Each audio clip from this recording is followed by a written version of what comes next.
Hello all, Rick here with a Star Trek Bestiary, this time looking into another one of the newest beasties added to the canon, the GormaNgander, or space whale as it was colloquially termed. There really is not too much on it, as it only gets 2 appearances in the lore and it was not the focus of either episode at the time, but as usual there is plenty to speculate on. The GormaNgander is a cosmozoan, a space-dwelling organism that looks to be around 8 meters wide, not including its fins, and around 60 meters long, including its tails. However, this was based on my estimations of the USS Discovery's shuttle bay, which suffers from the current Trek issue of scaling inconsistencies. Because apparently Discovery is over 700 meters long, but here it is, next to a 289 meter constitution, so yeah. It was a fleshy pink colour and had numerous tails and fins across its length. Its fins were connected by a membrane which unfolded like a sail when it was spaceborne, and its tails trailed behind. The GormaNgander drifts through space, propelling itself through undisclosed means, although as it feeds on alpha particles generated by solar winds, perhaps it caught the currents in its fins like a solar sail ship. Its head had a 4-part mouth of mandibles or petals that opened up to reveal a structure of spines but no teeth. Presumably these acted as some sort of filter feeder for the alpha particles. I'm positive.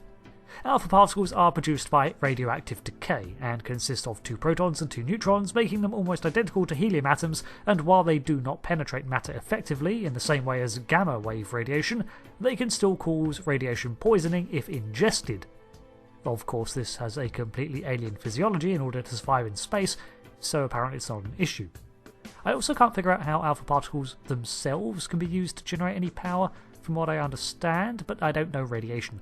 Maybe it's just the literal impact energy from them that it absorbs, or they somehow utilise the ionising effect. In any case, the quantity of alpha particles that the GormaNgander needed to consume was so large that this occupied almost all their time. This led to them ignoring most other instincts in favour of continuing to feed, including fight or flight and even mating. Despite their strange radioactive diet, they did possess a stomach or some form of digestive chamber. There were 2 genders, and they produced calves which looked identical, just smaller.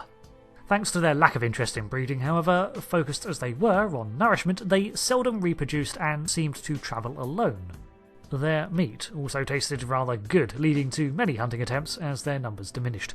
Klingons numbered among the species that would slay GormaNganders and serve up their remains back on Kronos. Additionally, despite their native environment being devoid of atmosphere and weight, they could survive in a standard M-class biome for a limited time, although in this state they were rendered helpless and immobile, and they sort of just flopped there on the floor, all saggy and sad. Still, the pressure difference didn't make them implode. Because of their dwindled numbers, the United Federation of Planets had placed them on its endangered species list, and it was a standing order to examine and tag any wild ones to better understand them and help preserve the species, to render aid to any injured ones. Conservation efforts are apparently slow going and show no signs of halting by the 32nd century, as they were still on the endangered list. At least they weren't extinct, but considering their interest in only feeding, it seems like this may be one species that may simply be dying out as an evolutionary dead end.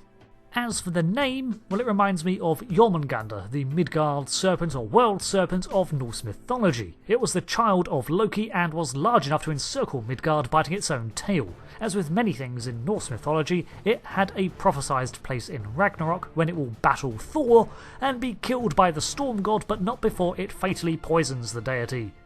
While this lumpy pink squidgy blob thing sort of looks vaguely serpentine when floating through space, it is far more akin to a basking shark or blue whale in terms of its feeding, instead of a world-ending god snake. So that is about it on the GormaNgander. We'll probably see them crop up again as background creatures, but I'm not expecting an episode centred around them anytime soon. Thanks for watching. I've been Rick, and I'll see you again later. Goodbye.